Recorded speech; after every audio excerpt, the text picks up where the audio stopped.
Titagarh Rail Systems, that's the stock on our radar, reported a strong set in Q2. Freight segment witnessed strong growth as revenues zoomed 66.5%. Do note, Q2 order book stands at 28,212 crore rupees, but despite that strong performance, the stock is lower in trade today. Umesh Chowdhary, the Vice Chairman and MD at Titagarh Rail Systems, is joining us now. Mr. Chowdhary, good afternoon. Thank you so much for joining us. As I was mentioning earlier, it has been a really strong performance by the company yet again. Your revenues have grown 54%, PAT is up 116%. But the street seems to be worried about the receivables that have gone up. So I wanted some understanding on that. As per the recent balance sheet, trade receivables have gone up by 122% on a YY basis, leading to cash flow from operations coming to a negative figure. Can you explain to us who are these receivables from? Is it a big client or is it multiple clients? And by when do you expect to receive them? Yeah, very good afternoon. So as far as the receivables are concerned, we are not worried about them at all because these are normal trade receivables. They are not overdues. And because, a lot of the sales out of the quarter actually picked up in the last month. So therefore, the receivables are a little high on a point of time. But if you look at the number of days for sales, because the base number has also gone up, that's not something that we are worried about. And these are primarily from railways and from multiple wagon clients. Okay. All right. So that's on the receivables. But Mr. Chowdhary, just wanted to touch base on the divergence in performance which has taken place in your freight as well as your passenger rail segment this quarter. While freight has done well, your passenger hasn't done as well as the other segment.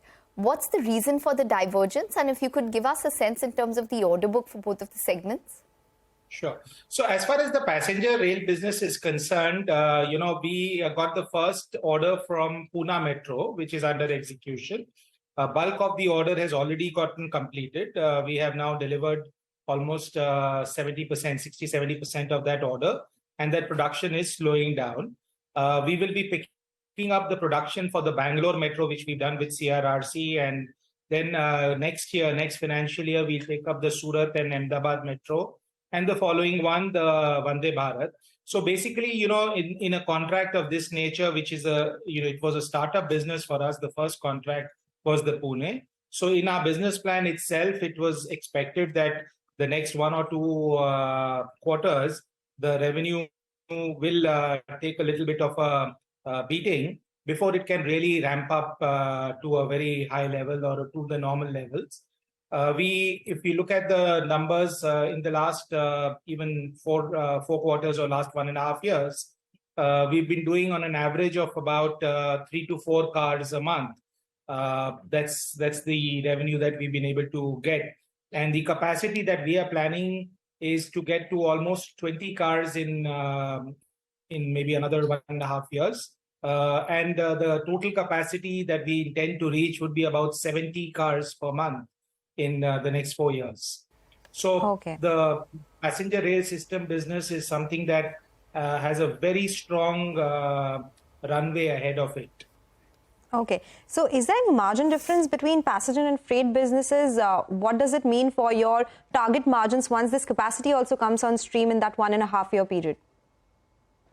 So as far as the business margins are concerned for both the passenger and the freight, it's both at around 10-11%. And then the margin improvement in the passenger will happen based on the backward integration that we are wanting to do. So once we are able to streamline and set up the propulsion business that is backward integrated completely, then we will see at least 2-3% of EBITDA margin improvement. And then, we are also looking and evaluating both backward and forward integration. When I say forward integration, it is into services like the Vande Bharat contract. 1.6 times of the order value of the supply of train is the supply of maintenance over the next 35 years. So that we believe is a very good business, a higher margin business, and it's almost like an annuity business. On one side, we are doing that. On the other side, we are looking at backward integrating, whether it's propulsion, whether it is other subsystems that go into the train manufacture. And that will really help us to improve the EBITDA margins even further. But besides that, we believe that about 10-11% EBITDA margin in both the segments is a sustainable EBITDA margin. Okay. All right, Mr. Chowdhary, well, it seems as though you're on track to achieve record revenues this year of at least over 3,600 odd crores, your 900 crore quarterly run rate. Do you expect it to continue for the next 2 quarters? And do you think that you can probably, just surpass, say, 3,600 crores? That's a back of the hand calculation that if you just about do 900 crores for the next 2 quarters per quarter, you'll probably get there already. So, yeah, I mean, I had said this last time also that around 900, 950 crores run rate is something that we have already achieved, and we will continue to do that. And this is being done on the back of wagon production of about 600 to 700 wagons a month. By the end of this year, or let's say next fiscal, we should be able to ramp it up to 1,000 wagons a month. So on one side, the freight wagon segment, we believe, will start improving the overall kind of numbers top line. On the other side, the passenger rail segment will also start contributing from the next fiscal.